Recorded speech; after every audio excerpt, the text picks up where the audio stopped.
ওমা, কোথায় তুমি? এই তো বাবা আমি, তুই চলে এসেছিস? মা, খুব খিদে পেয়েছে, তুমি খাবারটা রেডি করো। আচ্ছা বাবা, তুই ফ্রেশ হয়ে নে, আমি খাবারটা রেডি করছি। এখানে দাঁড়াও, তোমাকে কিছু কথা বলার আছে। পিপাসা, তুমি বলার আগে মার কাছে টাকাগুলো রেখে আসো। রিদ্ধি, আমি তোমাকে এই কথাটাই বলতে চেয়েছি, সবসময় শুধু মামা কেন করো? আর সবসময় যদি মামা করো তাহলে আমাকে কেন বিয়ে করেছো? দেখো পিপাসা, আমার মা যতদিন বেঁচে আছে আমার মাই আমাদের গার্জিয়ান।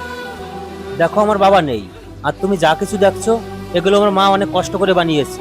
এই নাও, ধরো তোমার টাকা। আমি আর তোমার সঙ্গে থাকতে চাই না, আমি আমার বাবার বাড়ি চলে যাচ্ছি। শোনো, যাওয়ার আগে আমার কিছু কথা শোনো।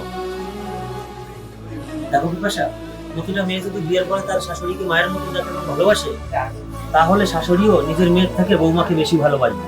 রিদ্ধি, আমরা বৌমারা এটা কখনো ভেবে দেখিনি। শাশুড়িও মায়ের মতো,